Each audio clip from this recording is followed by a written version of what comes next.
Hey, Arcturus here. Today we're looking at the Bull Centaurs for the Hellsmiths of Hashut, or as they're more commonly called, the Chaos Dwarves. I know they renamed the army, but I can't think of them as anything other than the Chaos Dwarves. This is a dual build kit, and I have built the Bull Centaur option.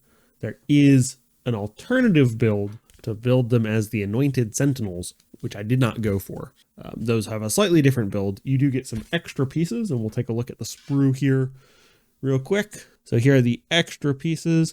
They have a different torso, which is less armored, and that's the back there for one of them. And they have a slightly different head piece as well, and they use a glaive. So some slight differences, and we'll flip that over as well so you can get the other view there.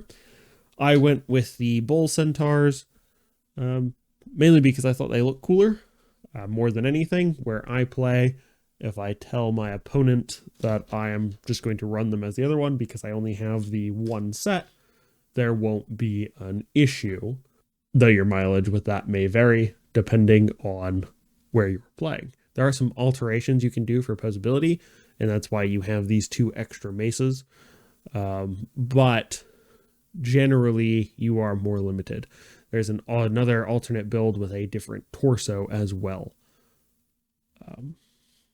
Depending on if you build the captain, so the first model you build for him has a different torso and head, depending on which you'd prefer. Because they use the same back piece, you can swap one of the maces, but the other front piece does have a different arm on it. So you'd only be swapping one mace. And even then, they're relatively similar. The difference is this one's flat and this one has a little knob on the top. He is basically a sergeant in their squad. The Bull Centaurs are your cavalry option for your Helsmith. The way this first model is built, slightly different maces, a little more ornate front here, makes me think he's supposed to be sort of your sergeant, but they don't actually have a sergeant, so there's no benefit to it. Some very nicely detailed models. Not too many pieces, despite being cavalry. Having looked at a few other options for cavalry models from GW, normally they have a good number of pieces, but these are relatively maybe 20 pieces per model. I think that's actually on the high side. Overall, it goes pretty well. You do have some options for different horns, depending on which model you're working with. I like the pose. They are relatively monopose, though, unfortunately. That is the downside to them, is if you do build a second set of the Bull Centaurs, you are looking at essentially the same repeated models. There are some variations, but not so many as to give you a good variety of poses for them, which for models like this is a little disappointing. For cavalry, where it's, lances, that sort of works where you have some duplicates, but I think for these, it's a little disappointing that there's not a bit more posability to them. Although I will say they are a great set of models and they look really good. So it is hard to complain too much about it. They do have some really nice dynamic posing where they look really fluid, which I really enjoy. I like that they have some good variety for the horns.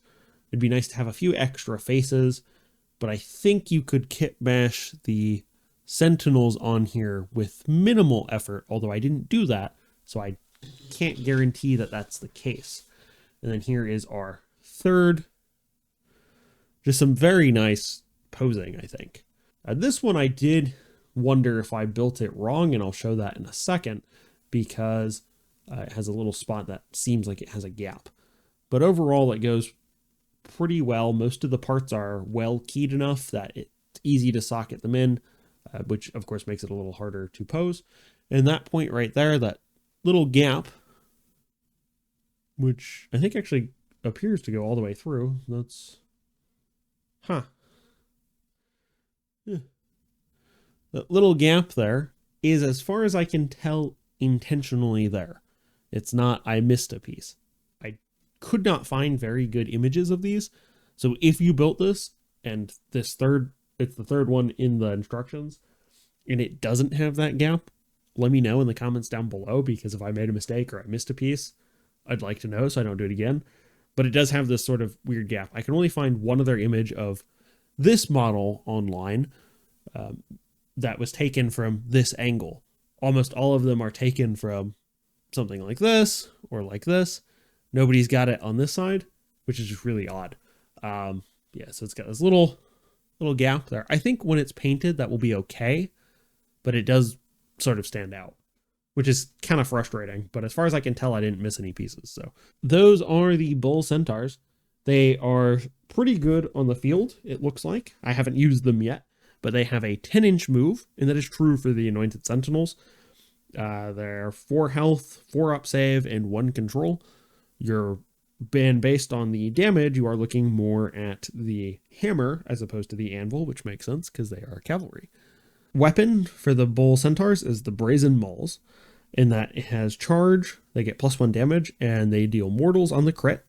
They have 4 attacks, hitting and wounding on 3s, for 1 rend and 2 damage each, so pretty hefty there. On the charge, they have Bull Charge, which gives them the declare. If this unit charged this turn, pick a visible enemy unit within 1 inch of it to be the target, so what you charged. Then, or if you charge 2 units, one of the 2. Then you roll a die for each model in this unit, add the number of demonic power points this unit has to each roll. For each 6+, inflict 1 mortal wound on the target. So I think these really benefit from being a large block of models. You'll want to probably reinforce these, I think, to get that 6 model unit to have more dies for those free 1 mortals. And then you're going to want to then buff that with your demonic power points to give them, mortals on 3s, essentially, since they can only have a maximum of 3 demonic power points, which is pretty good. I mean, even with just 3 of them, an extra 3 flat damage on the charge is pretty hefty, especially when they deal 2 damage hitting and wounding on 3s. So very nice. And as an extra benefit, their demonic power points give them +1 to charge rolls for each demonic power point. So if you give them 3, you charge them in, not only do you get a +3 to your charge, making any charge super easy to do, you also get to inflict mortals on a 3+, which is really nice. So very nice model, very nice hammer. They do seem a little on the weaker side, with only a 4 up save and no ward. However, they do have 4 health, so that is a benefit. So I did not build the Anointed Sentinels, but the Anointed Sentinels, their ability is they get a reaction to strike first, and then they get the same charge benefit from demonic power points. They also have a different weapon, which is a glaive with 3 attacks, hitting and wounding on 3s for the same rend 1 and damage of 2. But the Sentinels are more anti-cavalry for +1 rend, and then charge for +1 damage. So some trade-offs there. I personally prefer the look of the 2 moles versus the glaive. The glaive, I think, doesn't work quite as well in the cavalry model. I mean, they still look cool, but these also have more armor, which is what I prefer for these. So I went with these guys. I will, I think, pick up another box of them to build the Anointed Sentinels at some point, but that will be in the future. So I will make another video then. Well, that's all I have for this week. If you enjoyed this video, don't forget to like and subscribe. Thanks for watching, and I will see you in the next one.